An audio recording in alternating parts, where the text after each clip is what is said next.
Καλησπέρα σας από το κανάλι Τραμινά Ψαρέματα. Βρισκόμαστε εδώ πέρα στην λίμνη του Μουλοποτάμου, στην πόλη της Δράμας. Μια πολύ ωραία λίμνη, ήσυχη. Έχουμε στήσει τον εξοπλισμό μας. Έχουμε βγάλει δύο Ιταλούς, δύο μεγάλα Ιταλικά, όπως βλέπετε. Και κάποιοι, ακούγοντας το θέμα του ψαρέματος σε λίμνη, σε ποτάμι, θα πούνε εμένα δεν μ' αρέσει, δεν είναι για μένα, σιγά τα ποταμίσια, τα ψάρια ή τα ψάρια της λίμνης. Λοιπόν, εμένα προσωπικά σαν Γιάννης μου αρέσει και αγαπώ όλα των ειδών τα ψαρέματα. Εγώ ξεκίνησα από λίμνη και από ποτάμια και αργότερα στις θάλασσες. Το κάθε ένα έχει τη δική του μαγεία και είναι διαφορετικό, δεν έχει πολύ μεγάλες διαφορές. Στο θέμα των δολωμάτων, εγώ σήμερα χρησιμοποιώ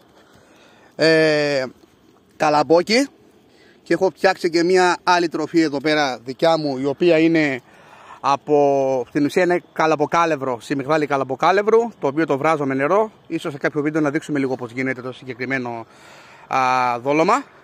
Και ψαρεύουμε και με τεχνητά δολώματα. Εδώ έχουμε πεταλούδες, με φελό βέβαια, έτσι, με τεχνητά δολώματα, αλλά μπορούμε να βάλουμε και σκουλίκι από τη γη, να βγάλουμε σκουλίκι και να βάλουμε σαν δόλωμα. Εμένα προσωπικά λοιπόν μου αρέσει το ψάρεμα σε λίμνες και σε ποτάμια. Σε κάποιους δεν αρέσει, δεν είναι του γούστου τους.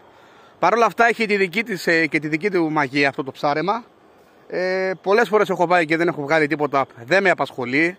Η δικιά μου φιλοσοφία στο ψάρεμα δεν είναι να πάω για να βγάλω, είναι να πάω για να χαλαρώσω, να περάσω καλά, να διάσω τις μπαταρίες μου, να γεμίσω με ωραία πράγματα και να επιστρέψω πίσω. Είτε έχω πιάσει είτε δεν έχω πιάσει.